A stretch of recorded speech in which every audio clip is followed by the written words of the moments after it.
أعوذ بالله من الشيطان الرجيم. بسم الله الرحمن الرحيم. الحمد لله حمدا كثيرا طيبا مباركا فيه، والصلاة والسلام على نبينا محمد وعلى آله وصحبه أجمعين وسلم تسليما كثيرا. ثم أما بعد، اللهم لا علم لنا إلا ما علمتنا فعلمنا ما ينفعنا وانفعنا بما علمتنا وزدنا من لدنك علما. Ang lahat ng papuri, pagdadakila at pagsamba ay nauukol lamang kay Allah subhanahu wa ta'ala. Ang pagpapala at kapayapaan mapasa ating propeta, si Propeta Muhammad sallallahu alaihi wasallam. So inshallah, sa ikalawang araw ng Ramadan taong 2021, ang pag-uusapan natin ngayon inshallah ay ang mga pagbabago na nagaganap o nangyayari tuwing Ramadan. So, alam natin na ang Ramadan, pag-usapan na natin at palagi tayo ay napapaalalahanan patungkol sa kadakilaan, biyaya at mga pagpapala na nakapaloob sa buwan ng Ramadan. Kaya nga, ang isang Muslim, tuwing sumasapit ang Ramadan ay nakakaramdam talaga siya ng kagalakan, nasisiyahan siya, natutuwa siya. At ang mas matalino ay yung mga sinasamantala nila yung mga pagkakataon na meron sa tuwing sasapit ang Ramadan para sa mga biyaya at mga kabutihan na nakukuha ng isang mananampalataya o ng isang naniniwala kay Allah subhanahu wa ta'ala. So inshallah, babanggitin natin ng ilan sa mga pagbabago na nagaganap tuwing sasapit ang buwan ng Ramadan. At ang isang bagay na mapapansin at makikita natin na ang mga pagbabago na ito, karamihan para sa isang nananampalataya o sa isang naniniwala kay Allah subhanahu wa ta'ala ay pawang mga kabutihan. Ang mga pagbabago na nagaganap at na nakikita natin tuwing sumasapit ang buwan ng Ramadan ay mga pawang kabutihan.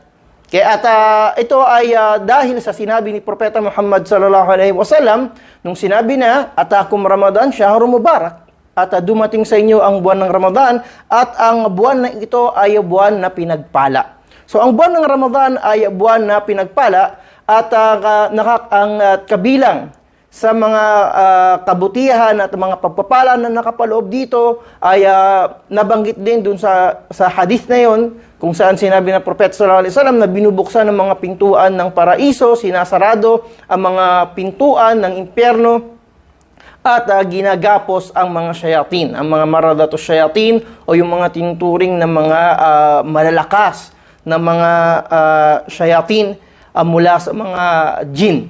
So, itong mga bagay na ito ay nakikita palagi ng isang mananampalataya na advantage para sa kanya, para sa gayon ay makamit niya at matamo niya yung mga pagpapala at gantimpala sa buwan na ito ng Ramadan. At of course, yun ay kumbaga, yun ay mga galing o nagmula kay Allah subhanahu wa ta'ala bilang pagbibigay ng pagpapadali para sa isang Muslim o isang mananampalataya na makuha yung mga ibinuhos ng mga pagpapala at gantimpala ni Allah subhanahu wa ta'ala sa buong buwan na ito ng Ramadan. So yung mga pagbabago na tinutukoy natin dito ay pag-uusapan natin una ay yung mga mapapansin at makikita nating mga pagbabago sa kapaligiran tuwing sumasapit ang buwan ng Ramadan. At makikita natin tuwing sumasapit ang Ramadan para sa mga Muslim at sa mga komunidad ng mga Muslim ay kitang-kita yung mga pagbabago na yon sa paligid. Okay? At syempre nandiyan yung paghahanda ng mga Muslim, kumbaga yung physical na paghahanda, at makikita natin sa pamamagitan ng mga dekorasyon sa kanilang mga bahay. Okay? At kahit sa mga pamimili ng kanilang mga kakainin o yung mga ihahanda nila para sa kanilang suhur at sa kanilang mga iftar. Sa ibang mga bansa, makikita natin yung mga naging tradisyon o kagawian na nila, yung pagpapalit ng mga gamit. Okay? Yung mga nasa Middle East, maintindihan at makikita natin, pagka Ramadan, talagang yung mga Arabs, naging custom na nila na magpalit ng mga kagamitan. Kaya nga pagka tuwing Ramadan, naalala ko nung nasa Saudi pa ako, pagka bago ang Ramadan, makikita mo may mga ilang tao nakaabang na yan sa mga, ayokong tawaging basurahan pero lalagyanan ng mga kung saan tinatapon yung mga hindi na nila kinakailangan ng mga gamit. Okay? At yung ilan na nakakaintindi nito, sinasamantala nila yon dahil alam nila yung mga Arabo magpapalit ng mga kagamitan. Kaya pagka mga panahon na yan, talagang yung sasakyan mo, okay, alam ko makaka-relate dito yung mga nandyan sa Saudi at yung mga iba pang mga, yung mga nandito sa Middle East. Okay, yung ilan, yung mga may mga kakilalang Arabo, okay, nakakontrata na yung mga sopa niyan, nakakontrata na yung mga ibang kagamitan niyan dahil alam nila na i-dispatch na nila yon. So sa halip na itapon o ibigay sa mga sa iba, inuunahan na nila. So alam ko naintindihan niyo yung ibig kong sabihin. So ito ay isa sa mga pagbabago o mga nangyayari sa tuwing sasapit yung buwan ng Ramadan. Nakikita natin yung mga gamit nila, pinapalitan nila at andyan yung mga Muslim. Okay, nagbibili, siyempre namimili na sila ng mga bagong damit. Okay? At yung mga pamilihan, makikita natin sa mga supermarket, sa mga groceries, of course, yung mga decoration, sa mga palabas, kahit sa television, makikita natin ang lahat na ito ng mga pagbabago. Okay? At yung mga pagbabago na sinasabi natin, kahit sa mga palabas sa television, andyan na yung mga, of course, yung mga ilan na gustong samantalahin din yung mga pagkakataon na ito ng Ramadan ay nagpapalabas ng mga serye ng mga, alam natin, mga series sa mga Arab countries pagka tuwing Ramadan, andyan yan. Kasi, subhanallah, tandaan natin na ang nakatali o mga ginapos ng mga shayatin na binanggit sa hadith ay mula sa mga jinn. So yung mga shayatin o yung mga jinn mula sa mga tao, nandiyan pa rin yan sila. At mayroon pa rin mga sumasamantala ng mga pagkakataon tulad ng Ramadan para kumbaga makuha yung kanilang mga kumbaga maisakatuparan nila yung mga sarili nilang interes.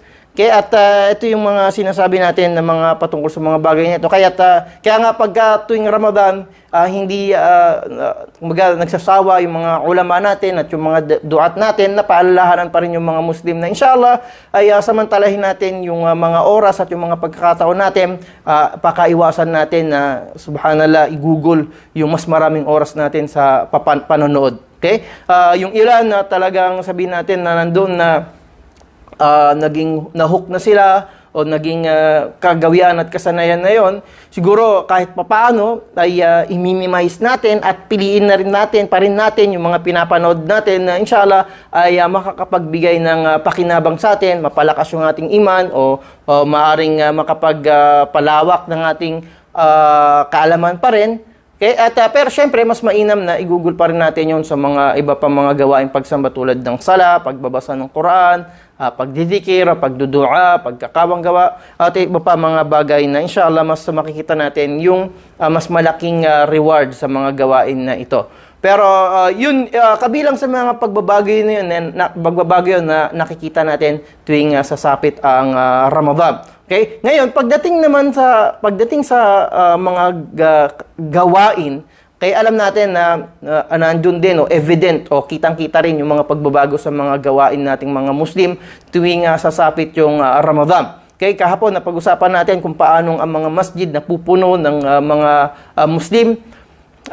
Ang nakikita natin kapag Salatul Fajr, subhanallah, talagang puno.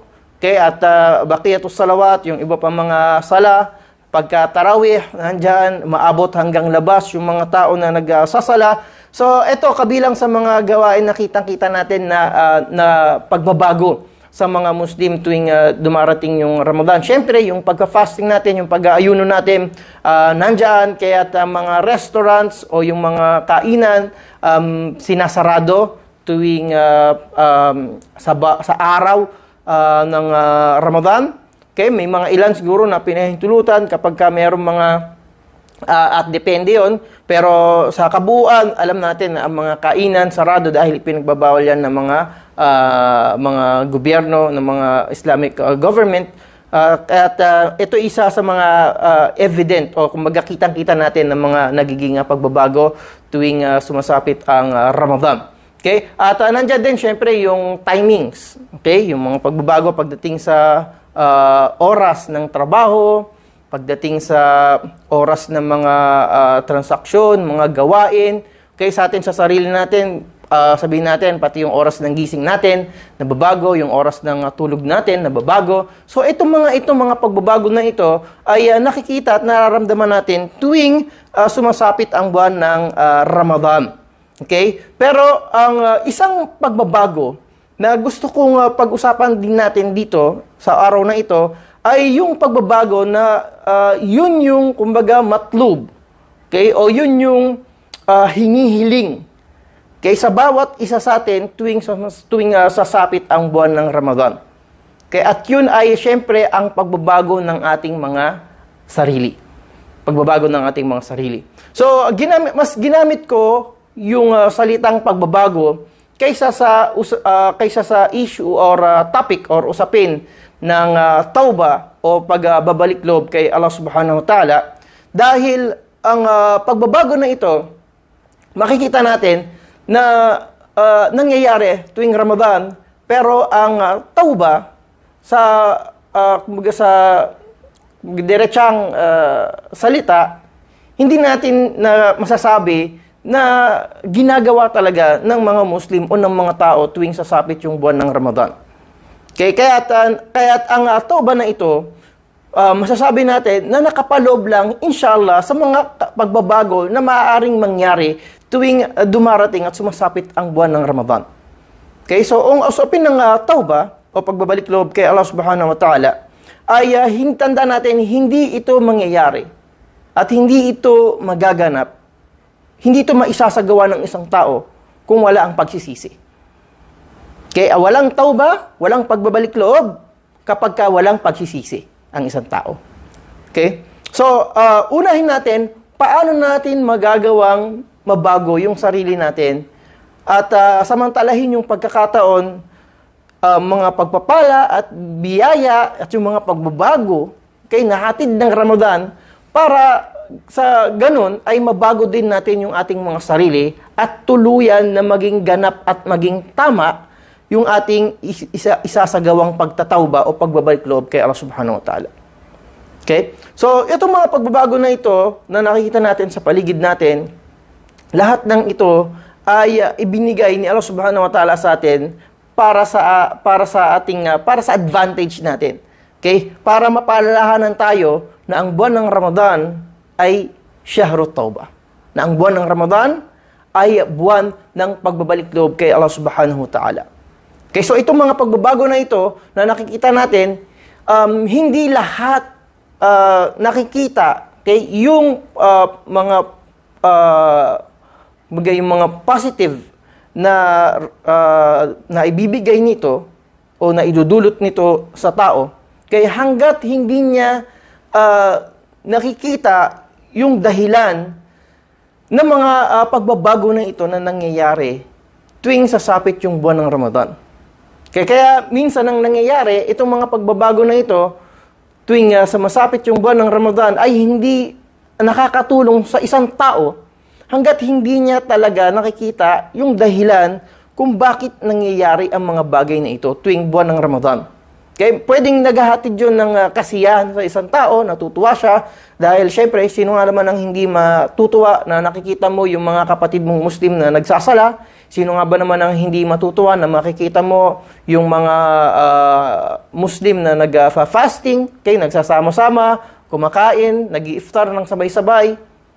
Okay, so itong mga bagay na ito, magdudulot ng kasiyahan talaga sa isang tao. Pero tulad ng sinabi natin, yung kasiyahan na nararamdaman ng isang tao ay meron din iba't ibang mga dahilan. At hindi palagi ang dahilan nito, okay, ay tama. Hindi palagi ang dahilan nito ay para sa kaluguran ni Allah Subhanahu wa Ta'ala o para sa kabutihan ng isang tao. Okay? So, kaya nga hindi palatandaan hindi palatandaan ng kasiyahan ng pagiging tama. Okay? So, ito isang punto na inshallah maintindihan natin na hindi porket masaya ang isang tao, okay, nakikita natin na masaya, palatandaan na yon na tama tayo. Hindi porket masaya tayo sa isang bagay, hindi ibig sabihin yun na nasa tama tayo. Okay? Kasi ang source ng happiness o ang pinagmumulan ng kasiyahan ay iba't iba rin. Okay? Depende sa bawat tao.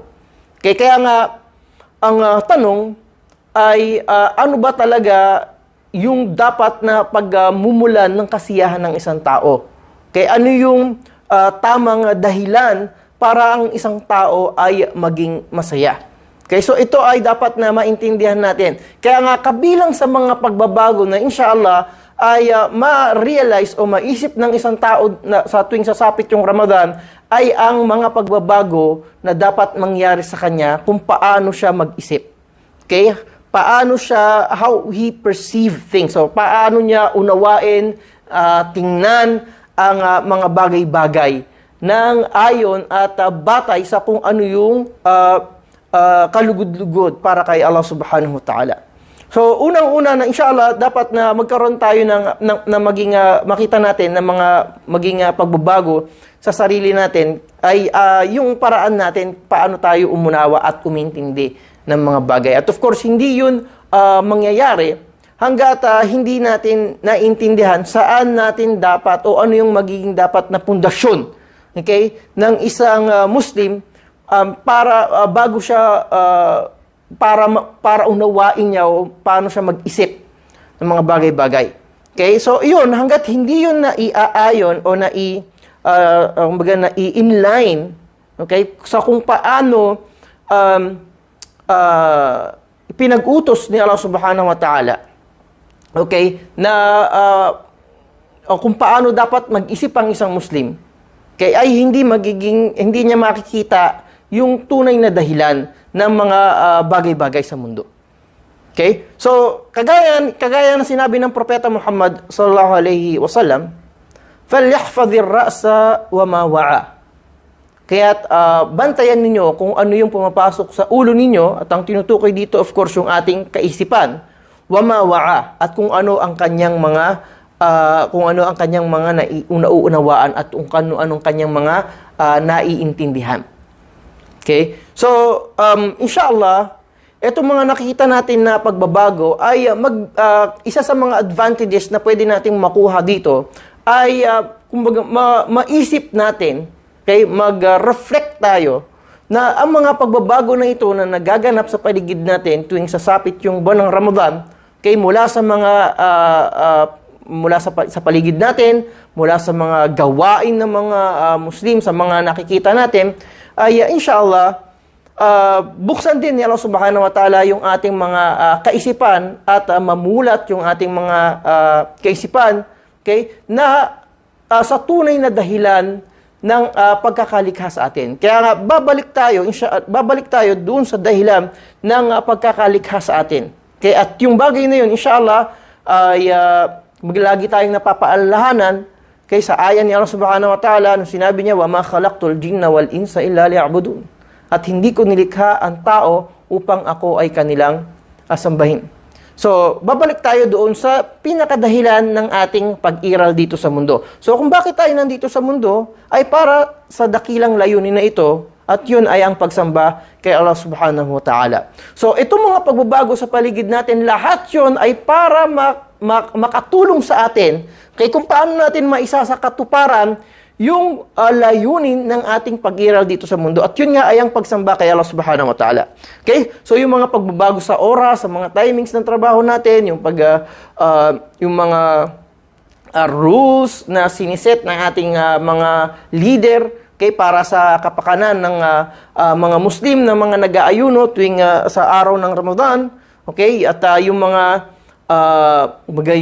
mga tulong na nakikita natin mula sa mga kapatid nating Muslim na biyayaan ng karangyaan. Okay, so lahat ito para sa kumbaga makatulong sa atin na maisakatuparan itong dahilan na ito, inshallah. At kung hindi natin nakikita, okay, yung mga pagbabago na ito, okay, para bilang tulong sa atin, okay, kung paano natin masasamba si Allah subhanahu wa ta'ala, hindi natin talaga naintindihan kung bakit nangyayari yung mga ganong pagbabago sa paligid natin tuwing sasapit yung Ramadan. So, ibig sabihin, ang resulta, of course, hindi natin talaga na-rip o hindi natin talaga kumbaga nakuha yung mga dapat na makuha natin mula sa mga gantimpala at biyaya ni Allah subhanahu wa ta'ala.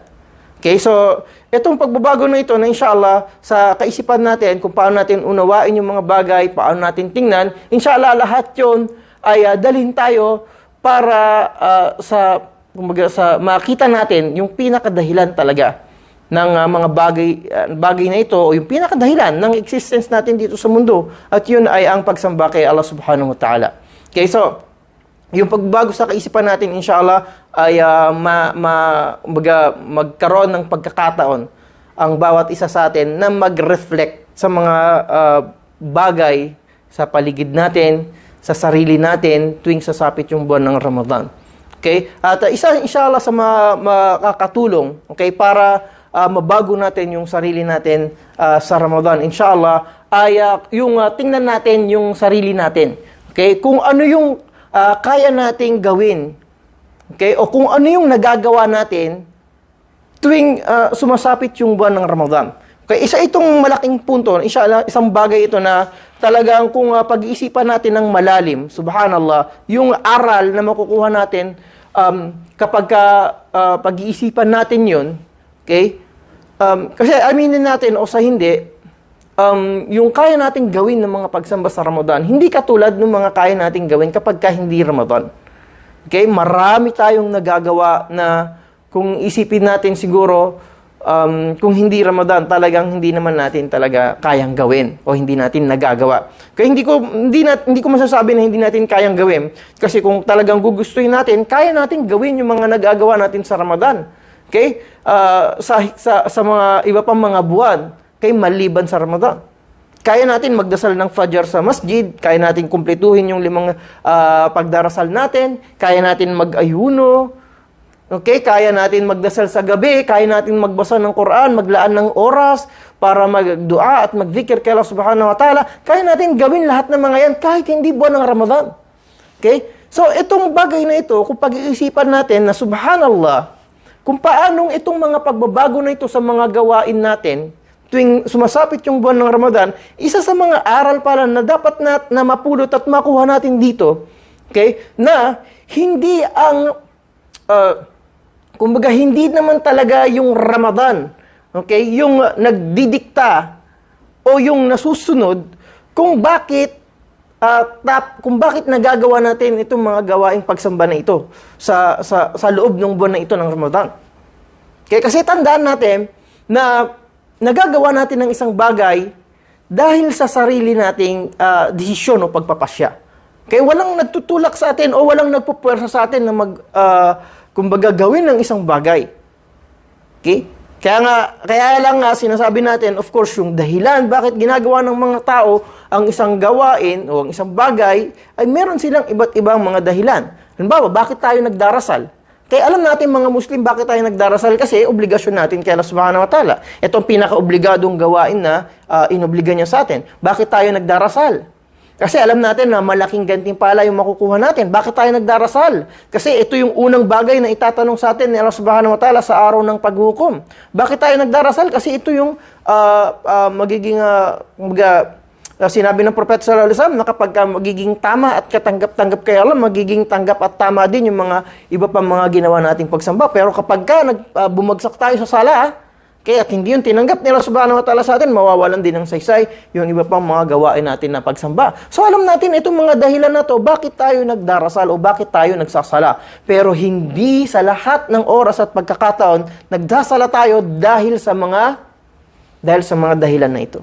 Okay, halimbawa, ang mga bata o yung mga kabataan na hanggang sa ngayon ay sinasanay natin, okay, na maging mundabit sila o maisagawa nila, maitaguyod nila yung kanilang mga obligadong pagdarasal. So bilang mga magulang, of course, na ito ay kabilang sa mga obligasyon natin sa kanila. Okay? Pero alam natin na hindi lagi, kapag nakikita natin yung mga anak natin na ay nagsasala sila dahil naintindihan nila yung sinasabi natin sa kanila na kaya dapat silang magsala ay yun ay kanilang obligasyon kay Allah subhanahu wa ta'ala. So, alam natin, may mga pagkakataon na yung mga anak natin nagsasala kasi nakatingin tayo. Alam natin na yung mga bata o yung mga anak natin nagdarasal kasi ang isip nila, pagka hindi sila nagsala, magagalit ka sa kanila. Okay? So, alam natin na itong mga bagay na ito nangyayari sa mga bata at sa mga anak. Okay? At masaklap kahit sa mga sabihin natin na nasa sapat na gulang na o malawak na masyado yung kanilang nagkaranasan sa buhay. Okay? At naintindihan na nila yung mga bagay-bagay. Ganun, may mga pagkakataon pa rin na nagdarasal sila na hindi para kay Allah subhanahu wa ta'ala o hindi yung sa mga tamang dahilan na nabanggit natin. Halimbawa, may mga empleyado nagdarasal o nagsasala kasi nandyan si boss. Okay, may mga asawa na nagdarasal kasi nandyan, kasi sinabi ng asawa. Kaya subhanallah, ito mga bagay na ito, kikita natin na pwedeng maging dahilan. Okay, kung bakit ang mga tao ay isang Muslim ay nagdarasal o nagsasala. Okay, ganun din yung pag-aayuno. Bakit tayo nag-aayuno? Okay, kasi naintindihan natin na ang pag-aayuno ay kabilang sa mga pillars o pundasyon ng Islam. Ang pag-fasting ay inobliga ni Allah subhanahu wa ta'ala sa atin.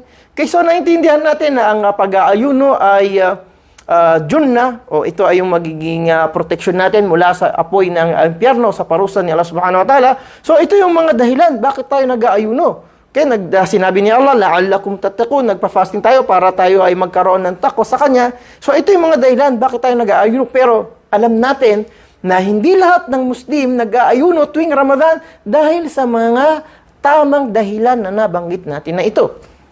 Okay, may mga nag-aayuno kasi lahat ng mga tao sa paligid nila nag-aayuno. May mga nag-aayuno kasi naging kasagagawian o naging tradisyon na lang sa kanila, para sa kanila yung pag-aayuno. Okay, may mga nag-aayuno, mas lamang yung intention nila dahil gusto nilang magpapayat. Okay, may mga nagpa-fasting o may mga nag-aayuno dahil sa iba pa mga dahilan, etc., etc., etc.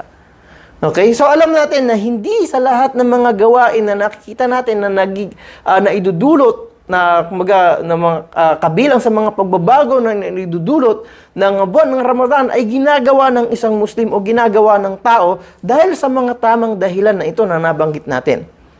Okay? May mga ilan na gumagawa dahil dun sa mga maling dahilan na at mga katulad ng mga halimbawa na nabanggit natin. Okay? So ito mga pagbabago mula sa mga gawain natin, isipin natin. Okay? Nagagawa natin itong mga ito, nakakapag-fasting tayo pagka Ramadan, nakakapag-sala tayo kasama ng jamaa, nakukumpleto natin yung mga sala natin ng 5 beses sa isang araw. Pero, yun, babalik ulit tayo sa tanong. Okay? Nagagawa natin ito, okay, dahil ba sa Ramadan? Dahil ba sa Ramadan?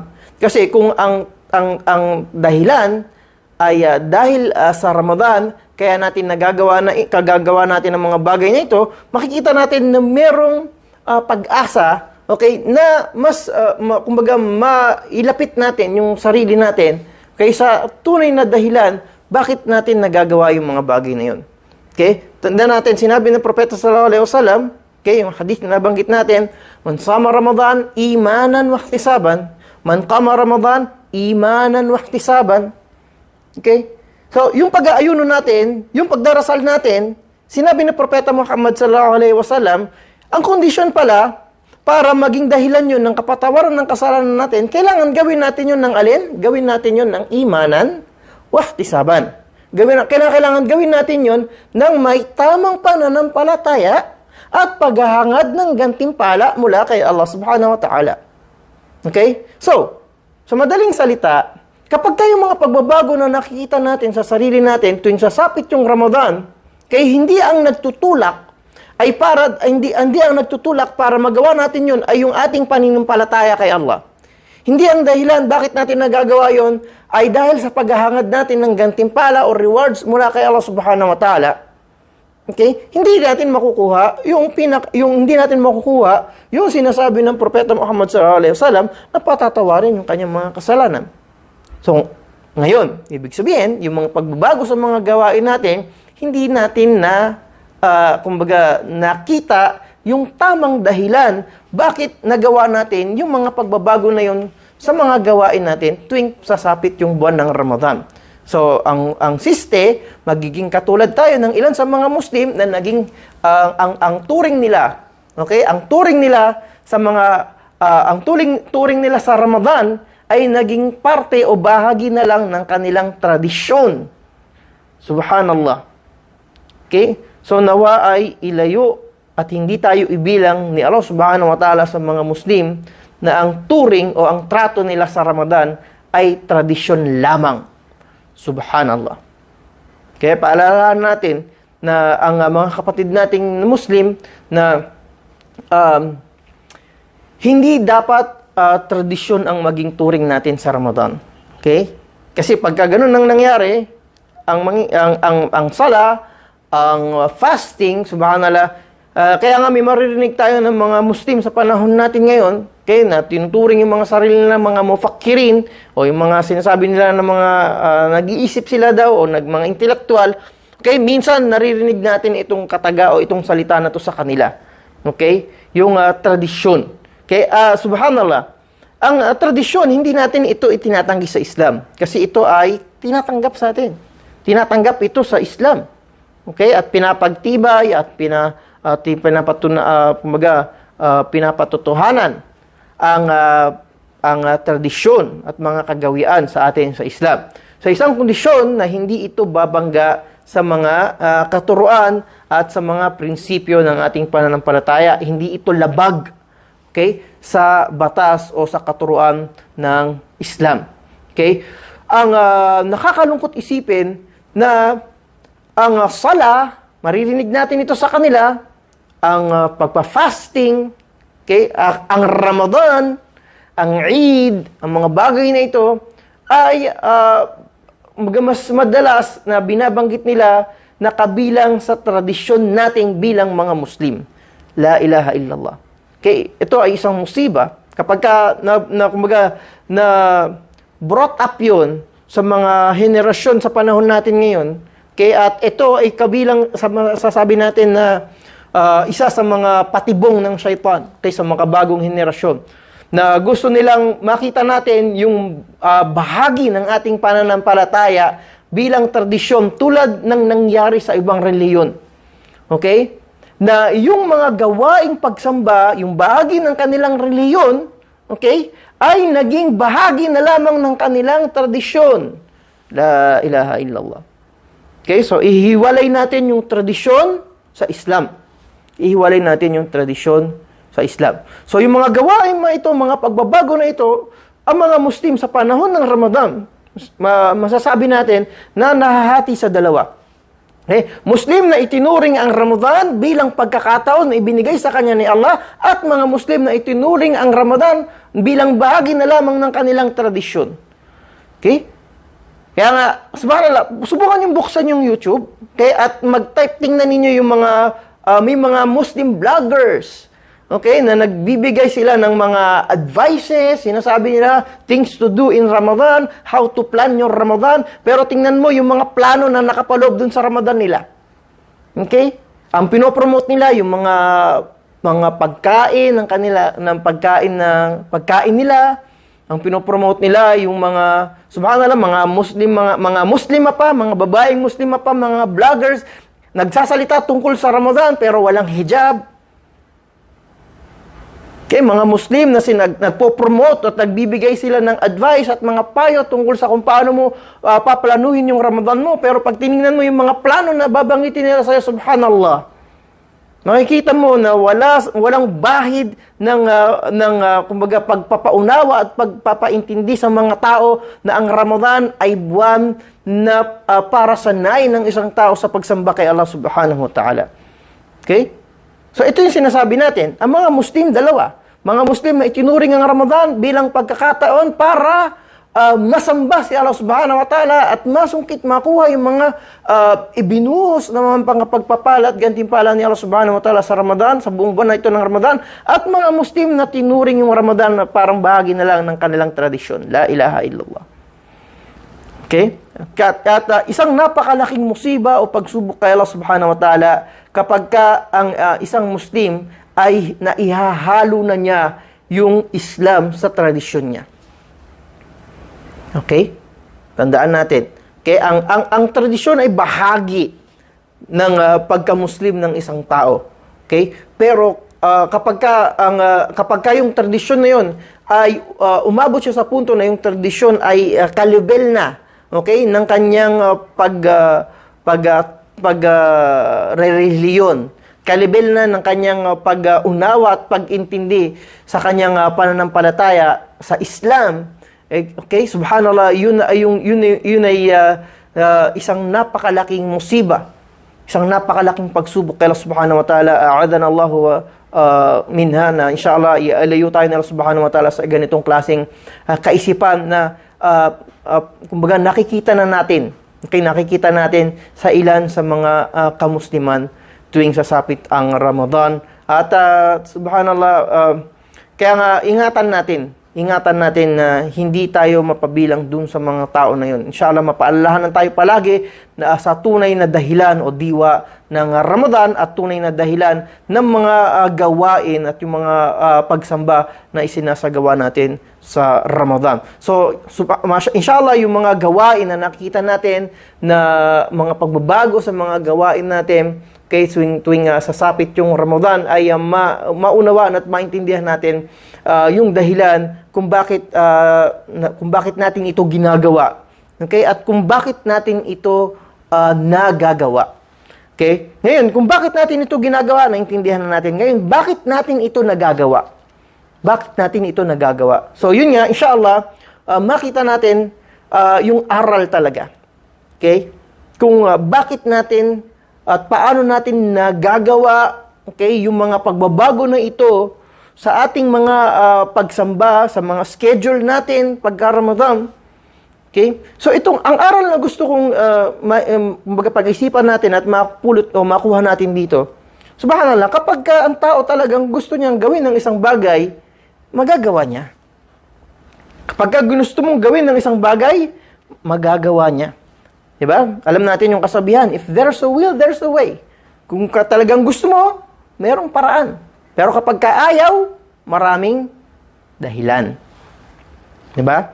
So, inshallah, makita natin na yung kakayanan natin na magawa yung pag-aayuno pagka-Ramadan, yung mga pagdarasal natin kasama ng jamaa, yung fajr sa masjid, mashallah, yung qiyamul layl, yung tarawih, yung pagbabasa ng Quran. Okay, ang aral doon kung nagagawa mo ito sa Ramadan, ibig sabihin kaya mo rin itong gawin sa ibang buwan maliban sa Ramadan. Kasi ano bang pinagkaiba ng Ramadan, okay, sa ibang mga buwan, maliban na si Allah subhanahu wa ta'ala ay binuhos niya yung mga pagpapala at gantimpala at yung mga kabutihan, okay, ikinalat niya tuwing sasapit yung buwan ng Ramadan. Okay? Kaya nga paulit-ulit naririnig natin palagi sa mga khutbah, sa mga lectures tuwing Ramadan, okay, yung pagpapaunawa sa tao na ang Diyos na sinasamba natin sa Ramadan ay katulad din na Diyos na sinasamba natin kapag hindi Ramadan. Okay? Naiba ba? Hindi. Si Allah subhanahu wa ta'ala ang Diyos sa Ramadan at si Allah subhanahu wa ta'ala ang Diyos sa ibang mga buwan. Si Allah subhanahu wa ta'ala ang Diyos sa lahat ng oras at pagkakataon. Walang nababago doon. Pero ang aral na yun nga yung sinasabi natin dito na nagawa natin sa Ramadan, ba't hindi natin magawa sa ibang buwan maliban pagka-Ramadan? Okay? Ang sikreto, ang dahilan, dahil hindi natin nakikita yung tunay na dahilan bakit natin nagagawa o bakit natin ginagawa ang isang bagay. Okay? Bakit tayo nag-aayuno, bakit tayo nagsasala, bakit tayo nagbabasa ng Quran. Okay? So, ang tunay na dahilan bakit si Allah subhanahu wa ta'ala ay hinikayat tayo o bakit tayo hinikayat ng reliyon natin, ng reliyong Islam, o panampalataya natin, tuwing sumasapit ang Ramadan na mas damihan yung ating mga pagsamba, kaya para matutunan natin yung aral na yun. Kaya nga, ang binigay lang ni Allah subhanahu wa ta'ala na bonus kapag Ramadan, okay, ay yung ma-realize natin na ang kaligayahan na pinag-uusapan natin kanina, ang dapat na maging source pala nito ay yung pagmamahal natin. Okay? Sa pagsamba na kumbaga iniaalay natin kay Allah subhanahu wa ta'ala. Kapag ka nakaramdam ka ng saya, kapag ka ikaw ay nagkakapagtapos ng fasting, nakakaramdam ba tayo ng kasiyahan? Of course. Sabi ng Propeta sallallahu alaihi wasallam, lis-sa'imi farhatan. Ang isang nag-aayuno, meron siyang dalawang kaligayahan. Okay? At yung kasiyahan na yun, sinabi ng Propeta sallallahu alaihi wasallam, farhatun 'inda fitrihi. Ang kasiyahan na nararamdaman niya kapag ka siya ay kakain na pagkatapos ng kanyang pag-aayuno, kapag ka magbe-break na siya ng kanyang fasting. Okay? Ayun yung una, at itong kasiyahan na ito, sinabi ng mga ulama, ay nasa dalawang anyo din. Okay? Yung una, kapag ka ay nagawa mong nasisiyahan ka, kapag ka mag-iftar ka na, kasi alam mo na nakagawa ka at nakakumpleto ka ng isang gawaing pagsamba para kay Allah subhanahu wa ta'ala. Okay? So ito yung isa. Ito yung isang dahilan ng kasiyahan. Kaya nga, ipinapaliwanag natin kasi maaaring ang zahir ng hadith, inda fitri, kapag kakakain ka na. Okay? Yung iba, ang pinapaliwanag nila na nasisiyahan siya kasi pagkatapos ng nagawa mong pagpa-fasting at pag-aayuno ay kakain ka na ulit. Okay? So, yun ay isang bahagi ng kasiyahan. Pero ang mas importanteng kasiyahan na nararamdaman mo kapag ka ikaw ay magbe-break na ng fast dahil na unawaan mo, naisip mo na alhamdulillah, nakagawa ka ng isang araw, okay, na pagsamba kay Allah subhanahu wa ta'ala sa pamamagitan ng pag-aayuno mo. So, yun yung farhatun 'inda fitrihi. Okay, at sinabi ng pangalawang kasiyahan, sinabi ng Propeta sallallahu alaihi wasallam, 'inda liqa'a rabbih.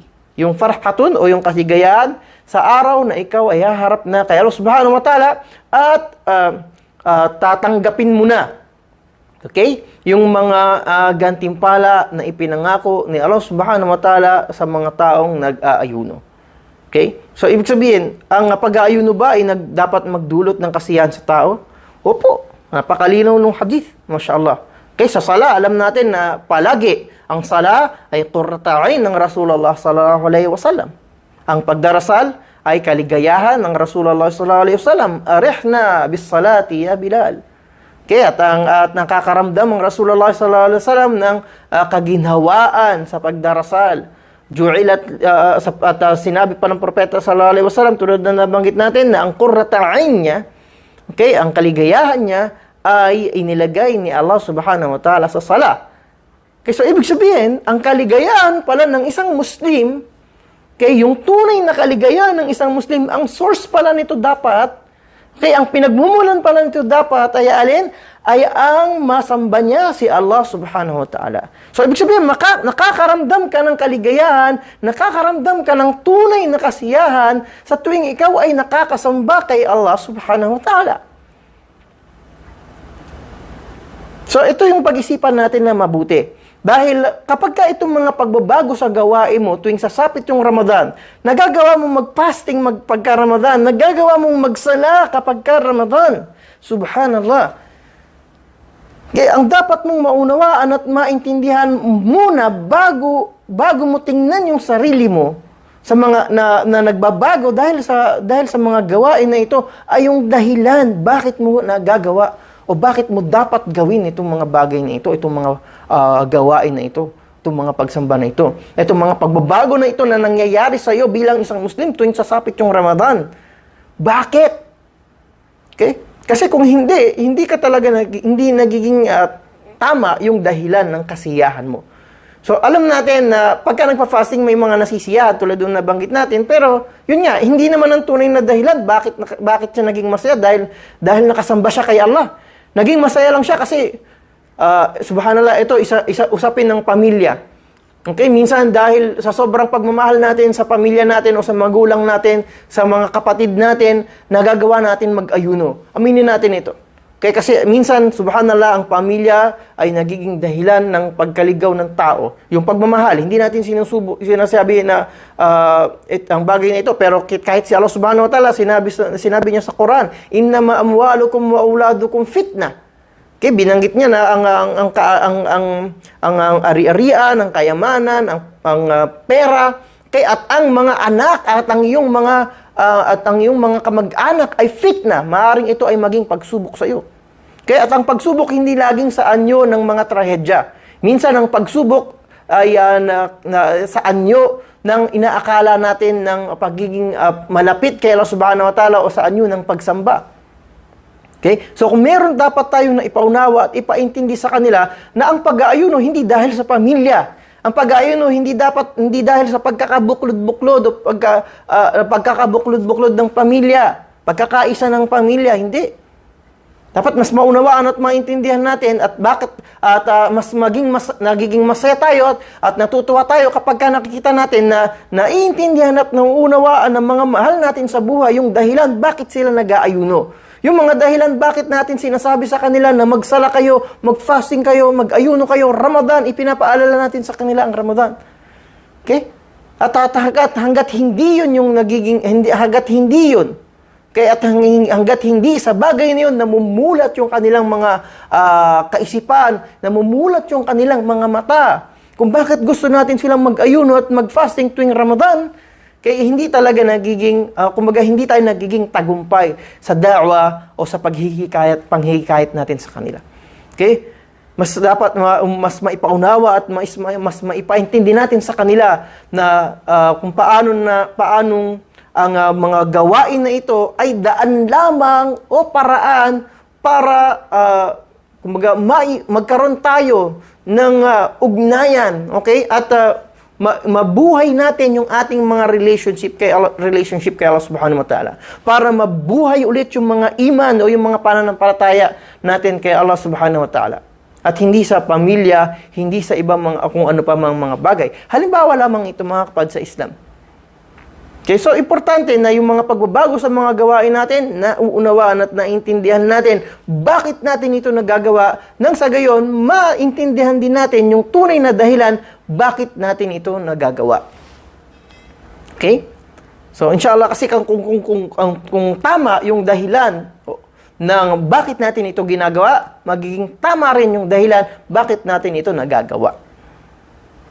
Okay? So, inshallah, yung pagbabago sa mga gawain natin, ay buksan ni Allah Subhanahu wa Ta'ala sa atin. Kaya of course, nandun pa rin yung pag-asa na dun sa mga nakakasama natin sa pag-aayuno, nakakasama natin sa salat tuwing sasapit yung Ramadan, nandun pa rin yung pag-asa at huwag tayong mawalan.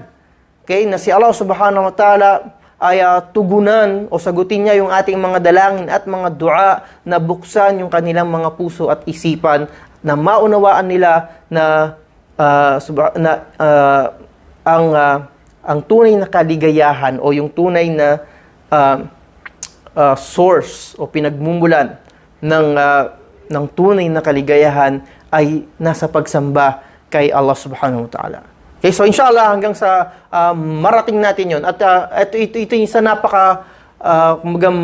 malaking o maganda at malinaw na maging gauge natin para masabi natin na nagising o baga yung iman talaga o yung pananampalataya yung dahilan bakit natin nagagawa itong mga pagsamba na ito. Inshallah. At yun ay dalangin natin kay Allah Subhanahu wa Ta'ala na maging tama yung pinagmumulan at dahilan ng ating kasiyahan tuwing sasapit yung Ramadan. At yun nga ay ang dahil sa nagagawa nating sambahin si Allah Subhanahu wa Ta'ala sa mabiyaya at dakilang buwan na ito ng Ramadan. So inshallah, itong mga pagbabago sa paligid na ito ay maging dahilan din para magtulak sa atin sa huling paksa o huling punto na gusto kong inshallah ibahagi sa inyo na masasabi natin na ito yung ultimatum ng pagbabago ng isang tao. At yun nga ay ang tauba o ang pagbabalik loob kay Allah Subhanahu wa Ta'ala. Kaya binanggit natin na ang Ramadan ay Shahrut Taubah. Ito ay ang buwan ng pagbabalik loob kay Allah Subhanahu wa Ta'ala. Kaya at ang mga pagbabago na nakikita natin sa paligid natin, inshallah ay magtulak sa atin para maunawaan natin at maisip natin, okay, na ito ay napakagandang pagkakataon para tayo ay totoo, okay, at tunay na magbalik loob kay Allah subhanahu wa ta'ala, para yung mga pagbago na yun sa paligid natin at sa sarili natin ay inshallah makuha natin yung benefits at makuha natin yung mga kabutihan sa mga pagbabago na ito na nakikita natin sa sarili natin, sa paligid natin, sa kaisipan natin, at yun inshallah ay magiging ganap sa pagka nakita natin kay yung kahalagahan ng tauba o pagbabalik loob kay Allah subhanahu wa ta'ala. Kaya at wala nang magandang pagkakataon. Although ang tauba ay bukas para sa lahat ng alipin ni Allah subhanahu wa ta'ala sa lahat ng pagkakataon.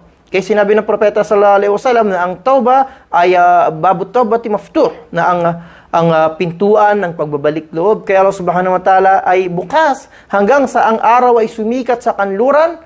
Kaya binanggit ng Rasulullah sallallahu alaihi wasallam,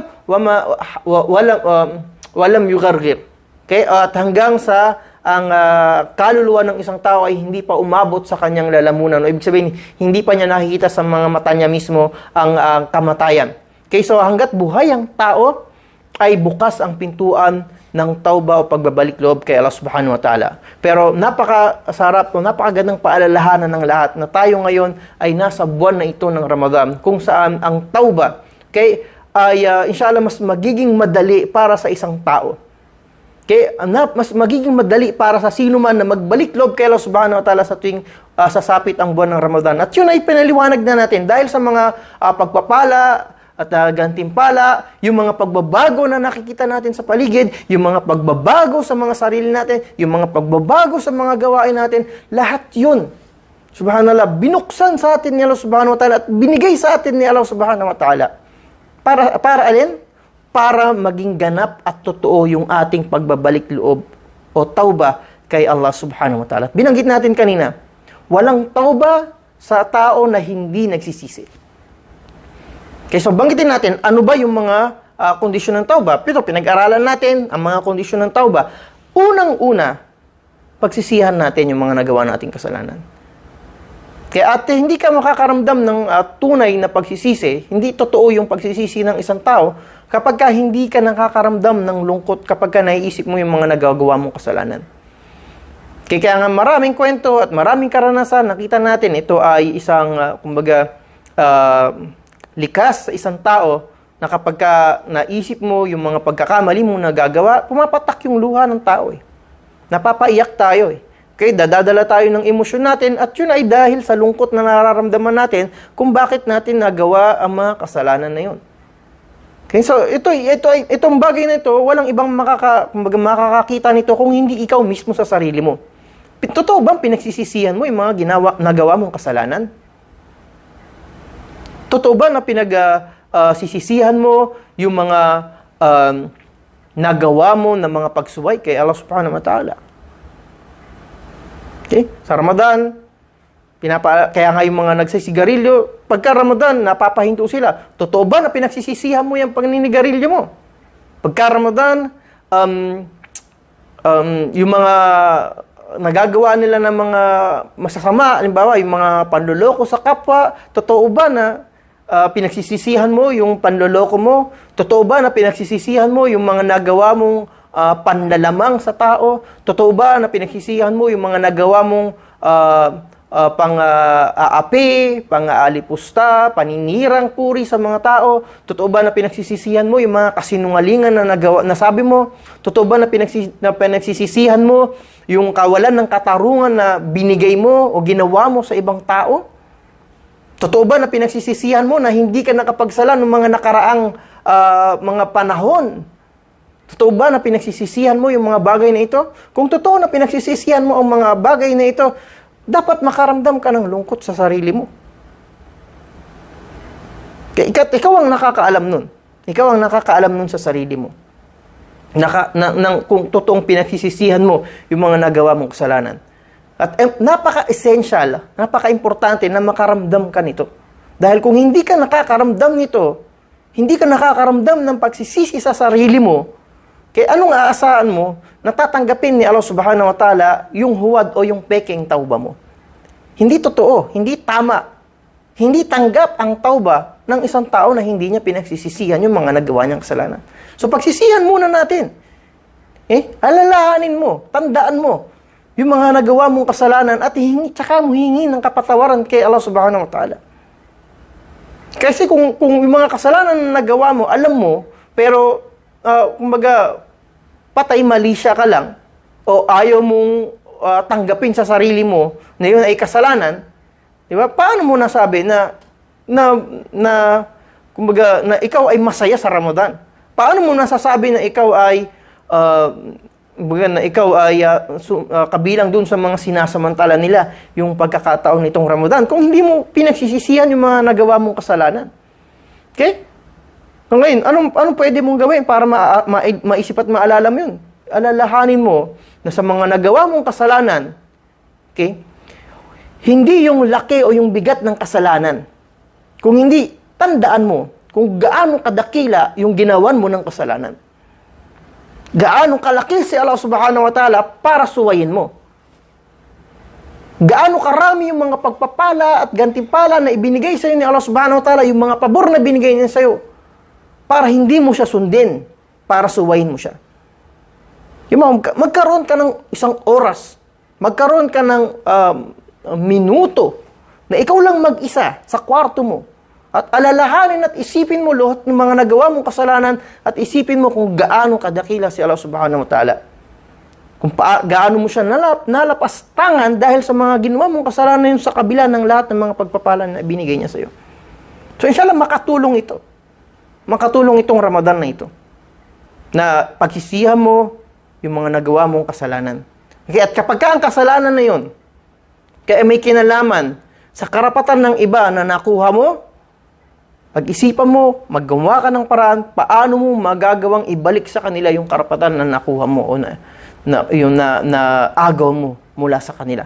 Dahil ito ay ang pang-apat na kondisyon na binanggit ng mga ulama. Dahil ang mga kasalanan na nagawa mo kay Allah, handa kanyang patawarin. Kapag ka ikaw ay sincere, ikaw ay tapat, okay, at meron kang dalisay na intensyon sa pagbabalik loob mo, okay, handa si Allah subhanahu wa ta'ala na patawarin ka sa isang igla. Okay? Pero kapag ang kasalanan na nagawa mo ay may kinalaman sa pagkuha ng karapatan ng iba, yun ay iaantala hanggang sa araw ng paghukom. Okay? Kung yun ay hindi mo na ihingi ng tawad, at kung ang karapatan na yun ay hingi sa iyo at hindi mo na ibigay o naibalik sa kabila ng kakayanan mo, okay? Yun ay magiging mapapasama sa mga baging husgan ni Allah subhanahu wa ta'ala sa araw ng paghukom sa iyo. Sa kabila ng hiningi mo na yun ng kapatawaran sa Kanya, yun ay maaaring patawarin niya sa iyo, pero yung karapatan na hindi mo na ibalik at naibigay sa kapatid mo o sa ibang Muslim o sa ibang mga tao, yun ay sisingilin sa iyo sa araw ng paghukom. Kaya, inshallah, isama natin ito sa mga bagay na pag-isipan natin itong buwan ng Ramadan, kung paano natin magagawang magkaroon tayo ng pag-ahangad o pagnanais. Inshallah, kung meron man tayong nagawa ng kasalanan na iba, ay humingi tayo ng tawad. Okay? At yung kasalanan na yun, sa ibang tao, pwedeng sa ibang tao, pwedeng sa magulang natin. Okay? Kaya yung mga kabataan, pinapaalalahanan din natin na itong Ramadan, inshallah, okay, sa mga nanonood sa atin, mula sa mga kabataan, yung mga magulang natin, subhanallah, hindi natin alam minsan nagagawa natin ng napakalaking uri at anyo ng paglapastangan. Okay? Minsan may mga maliliit na bagay, akala lang natin, pero napakalaking bagay yun kay Allah subhanahu wa ta'ala. Okay? Yung hindi natin pagsunod sa mga inuutos ng mga magulang natin. Okay? Yung pagbaliwala natin sa mga salita nila. Hindi natin binibigyan ng halaga yung mga sinasabi nila sa atin. Kapag tayo ay inuutusan na labag sa kalooban natin na sumunod, nagbibingi-bingihan tayo kapag tinatawag tayo, akala ng mga pinapaalahan natin, yung mga kabataan na ito ay isang malaking anyo ng malaking kasalanan. Malaking kasalanan ito na inshallah, wag manatili sa atin hanggang sa tayo ay lumaki. Subhanallah, isang kwento na alala ko lang, na kung paanong yung mga bata sa panahon natin ngayon, kaya nawala yung atensyon nila sa pagsunod at pagrespeto, pagiging mabuti sa kanilang mga magulang. Kaya naagaw yun ng mga gadgets, ng mga games, ng mga laro, ng mga barkada, ng maraming bagay. Okay? Sa panahon natin ngayon. Kasi ito yung mga tukso sa mga panahon natin ngayon para sa mga kabataan. Okay, so yung isang kwento na nabanggit ng Sheikh, may isang bata na nakalakihan niya yun. Nakalakihan niya yun at hindi niya pinapahalagahan yung salita ng magulang niya. Kapag tinatawag siya, nagbibingi-bingihan siya. Nagbibingi-bingihan siya. Okay? At pag may isang mga dahilan, iba-ibang dahilan, pero yung sa kwento na yun, nabanggit na ang bata na yun, masyado siyang nalulung sa games. Baka hanggang sa nakalakihan niya yun, at nakikita natin, kahit matatanda sa panahon natin ngayon, subhanallah, nakaka-inis tingnan. Okay, na ang edad at nasa mid-30s na, nasa mid-40s na, subhanallah, nasa tapat pa rin ng computer at nagpipis, nag-games. La ilaha illallah. Napakalaki ng problema ng ummah. Napakalaki ng problema ng mga Muslim sa panahon natin ngayon, ng mga Muslim na ito. Nakakalungkot, subhanallah. Nagsasayang ng oras sa mga bagay na ito. Nahulog ng tuluyan sa patibong ng syaitan. So yung bata na yun, sa madaling salita, nakalakihan niya yun. Okay? At isang araw, nung tinatawag siya ng mga magulang, dahil nga naging kagawian na niya yung pagbibingi-bingihan, kunyari hindi niya narinig, tinawag siya ng nanay niya minsan. Kaya hindi niya alam, kaya siya tinatawag ng nanay niya, dahil yung nanay niya inaatake na pala. Kaya hanggang sa pumasok yung katulong, nakita na nakahandusay na yung ina, at doon lang nalaman na inaatake na yun nadala nila sa ospital, nakita pa ng doktor, at sinabi ng doktor, kung nadala lamang ninyo siya, ng kahit ng mas maaga, ng kaunti, baka naisalba pa natin siya. So, wag, subhanallah, ito ang lesson natin dito, wag natin maliitin itong mga maliliit na bagay na ito. Kaya hindi lang sa mga bata, minsan kahit sa mga matatanda na. Okay, at yung mga magulang natin nakatira sa atin, minsan hindi natin pinapansin yung pangangailangan ng mga magulang natin. Okay, dahil kesyo matanda na sila, kesyo hindi na sila ganun lakas sa atin. Tanda natin, pwedeng ang mga simpleng bagay na ito na akala natin, okay, maging sanhi o dahilan ng kamatayan. Pero ang totoo, yung mga malilit na bagay nito na sinasabi natin, ano sinabi ni Allah? Wala taqul lahuma uffin wala tanharhuma. Huwag ka magsalita sa kanila kahit na uff.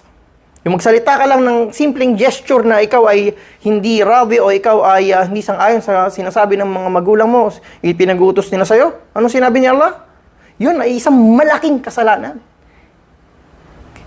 Idinugtong yun sa shirk, ganun kabigat yung kasalanan na yun. Tapos para magbingi-bingihan tayo dahil sa mga sinasabi ng magulang natin, dahil nakatutok tayo sa mga games natin, sa mga gadgets natin, sa ginagawa natin, subhanallah. Ito, fitna ito, nangyayari sa panahon natin. So, inshallah, yung mga anak natin, wag sanang maging katulad ng mga ganong kabataan na walang bahala. Okay? At hindi nila nakikita kung gaano kaseryoso, kabigat yung bagay na yun sa mata ni Allah subhanahu wa ta'ala. Yung pagmamahal natin sa mga magulang natin, yung pagrespeto natin sa mga magulang natin. Okay? At tandaan natin na ang rida o yung kaluguran ng ating mga magulang ay isa sa mga dahilan ng pagpasok natin sa paraiso, inshallah. So, inshallah, yung paghingi natin, yung mga pagbabago na ito, magtulak sa atin para ma-realize natin yung pagdatawba. Okay, napakagandang pagkakataon at panahon ito para tayo magbalik loob kay Allah subhanahu wa ta'ala. So, binanggit natin yung pagsisisihan natin at syempre, kailangan naandoon. Okay, naandoon yung paghahangad natin na una yung pagtigil natin sa gawain na yun. So, kailangan mong huminto. Tigilan mo na yung ginagawa mong kasalanan na yun. Okay? Kung napatunayan na sa iyo, naintindihan mo na ang sigarilyo haram, itigil mo na yan, hindi lang sa Ramadan. Kahit pagkatapos ng Ramadan, huwag mo nang balikan. May mga Muslim ngayon, umiinom ng alak, pero pagka Ramadan, wala muna. Okay? Napakabigat na kasalanan ng mga gawain na tumapad sa Islam. Okay? Ang pag-inom ng alak, 40 araw, hindi tatanggapin ng sala.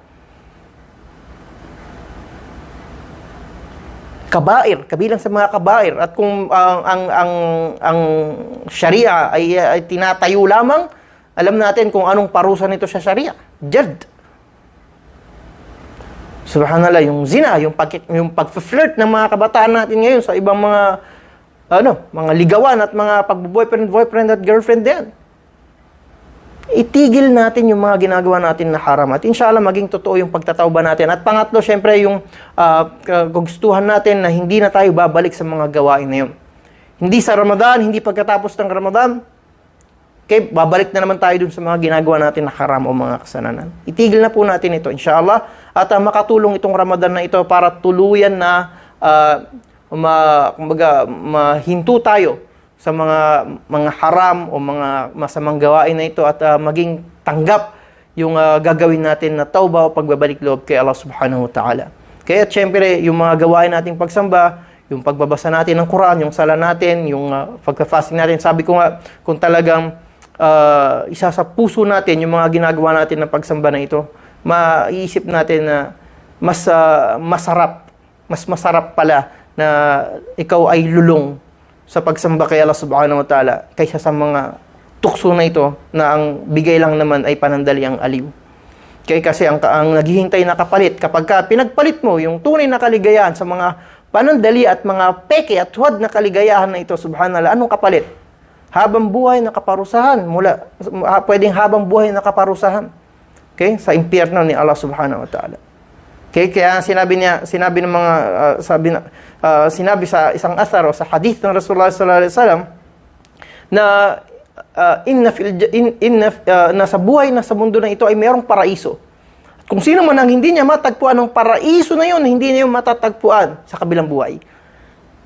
Subhanallah, sa mundo pa lang mayroon ng paraiso. At yung paraiso na yun, nasaan? Nasa puso ng Muslim. Nasa pagsamba niya kay Allah subhanahu wa ta'ala. Yun ang paraiso mo dapat dito sa mundo. Kapag ka ikaw ay nandoon at doon ka nalulong, ibig sabihin, doon ka lumalangoy sa kaligayahan na hatid na dulot ng pagsamba kay Allah subhanahu wa ta'ala. Subhanallah, dito pa lang ibinigay na sa iyo yung paraiso.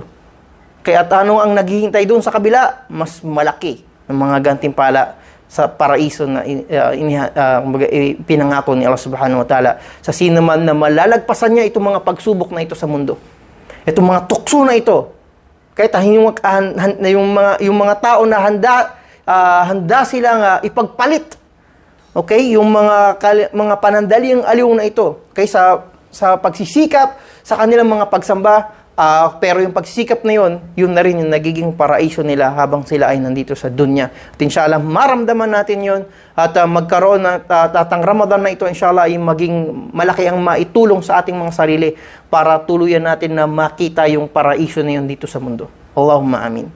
Okay, so barakallahu fikum wa jazakumullahu khairan at inshallah hanggang bukas magkita-kita po muli tayo sa ating daily lectures nitong Ramadan. وصلى الله على نبينا محمد وعلى آله وصحبه أجمعين وآخر دعوانا عن الحمد لله رب العالمين السلام عليكم